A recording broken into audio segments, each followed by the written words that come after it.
வணக்கம். ரொம்ப முக்கியமான விஷயத்துக்கு தான் இந்த வீடியோ. இன்றைக்கி காலையில் நம்ம அரசு சார்பில் 5,000 ரூபாய் உங்கள் அக்கௌண்ட்டுக்கு வந்திருக்கோம். எதுக்காக இந்த பணம்? நாங்கள் ஆட்சி பொறுப்பேற்றப்போ கொரோனா உச்சத்தில் இருந்துச்சு. அதை சமாளித்து மக்களின் உயிரை காத்தது மட்டுமில்லை, அவங்க வாழ்வாதாரத்தை காக்க 4,000 ரூபாய் நிவாரணத் தொகையையும் வழங்கணும். சென்ற ஆட்சி விட்டுட்டு போன கடுமையான நிதி நெருக்கடியை சமாளித்து ஆட்சிக்கு வந்ததுமே பல திட்டங்களை நிறைவேற்றணும். நம்ம ஆட்சிக்கு வர்றதுக்கு முன்னே மாதம் 1,000 ரூபாய் உரிமைத் தொகை வழங்கப்படும்னு அறிவித்தேன். அப்போ இது சாத்தியமே இல்லைன்னு சிலர் சொன்னாங்க. ஆனாலும் நிதி நெருக்கடியை சமாளித்து ஒன்றிய அரசினுடைய ஓரவஞ்சனையை மீறி கடந்த 2023ஆம் ஆண்டு செப்டம்பர் மாதம் முதல் கலைஞர் மகளிர் உரிமை திட்டத்தை வெற்றிகரமாக செயல்படுத்திட்டு வரோம்.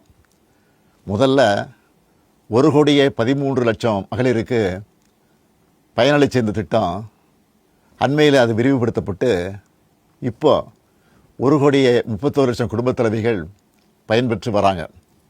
இது வெறும் நிதி உதவி இல்லை, சமூகத்தில் பெண்கள் ஆற்றும் பங்களிப்பை அங்கீகரிப்பதற்காக கொடுக்கப்படுகிற உரிமை தொகை.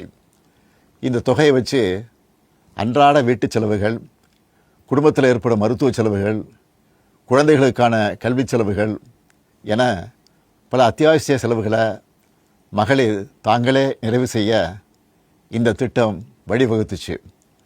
அதனால தான் ஒவ்வொரு மாதமும் 15ஆம் தேதி என்பது ஒவ்வொரு குடும்பத் தலைவியும் ஆவலோடு எதிர்பார்க்கிற நாளாக அமைஞ்சிருக்கு. இவ்வளவு சிறப்பு வாய்ந்த இந்த திட்டத்தை மற்ற மாநிலங்களும் பின்பற்றி வராங்க.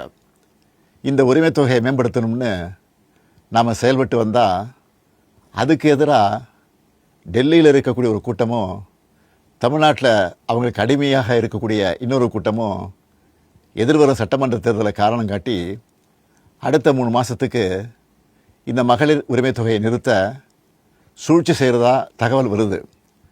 இது வச்சு நீதிமன்றத்தில் வழக்கு தொடரவும் சிலர் முயற்சி செய்வதாக செய்திகள் வருது.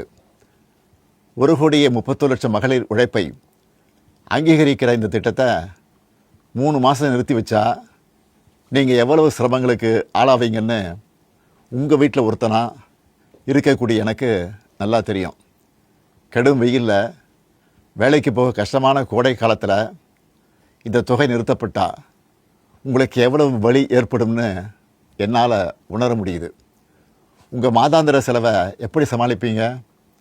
உங்கள் குடும்பத்தில் நோய்வாய்ப்பட்டவங்களுக்கு மாத்திரை வாங்கி கொடுக்க முடியுமா?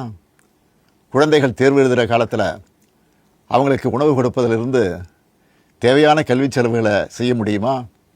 இந்த கஷ்டத்தையெல்லாம் நினச்சி பார்த்து தான் ஒரு முக்கியமான முடிவை எடுத்திருக்கிறேன். அதன்படி இந்த பிப்ரவரி மாதம் மட்டும் இல்லாமல் அடுத்த 2 மாதம், அதாவது மார்ச் ஏப்ரலுக்கான உரிமை தொகை தவணைகளை சேர்த்து 3,000 ரூபாயும், கூடுதலாக கோடைக்கால செலவுகளை கருத்தில் கொண்டு மேலும் 2,000 ரூபாய் சிறப்பு தொகையும் சேர்த்து இந்த பிப்ரவரி மாதம் 5,000 ரூபாயை சிறப்பு மகளிர் உரிமை தொகையாக 1,31,00,000 பெண்களுக்கு வழங்க உத்தரவிட்டிருக்கிறேன். இந்த தருணத்தில் இன்னொரு அன்பான வேண்டுகோள். இந்த 5,000 ரூபாயை அடுத்த 3 மாதத்துக்கு நீங்கள் பயன்படுத்திக்கணும் என்பதால் கொஞ்சம் கவனமாக செலவு பண்ணுங்கள். முடிஞ்ச அளவுக்கு சேமிக்கவும் பாருங்கள். அன்பு சகோதரிகளே, உங்கள் ஆதரவோடு அடுத்து அமையப்போகிறதும் திராவிட மாடல் ஆட்சி தான். அதனால் நீங்கள் மனம் குளிரும் சிறப்பான ஒரு அறிவிப்பையும் இந்த நேரத்தில் சொல்ல விரும்புகிறேன். அடுத்த திராவிட மாடல் 2.0 ஆட்சி காலத்தில் உங்களுடைய உரிமை தொகை 2,000 ரூபாயாக உயர்த்தி வழங்கப்படும். சொன்னதை செய்கிற முத்துவேல் கருணாநிதி ஸ்டாலின் கொடுக்கிற வாக்குறுதி இது. இதையும் எப்படி பண்ணுவோம்னு சிலர் கேட்கலாம். கடந்த ஆட்சியின் 10 ஆண்டுகளில் தமிழ்நாடு அடைய முடியாத பொருளாதார வளர்ச்சியை இந்தியாவே திரும்பி பார்க்க அளவுக்கு சாதித்து காட்டினவங்க நாங்கள்.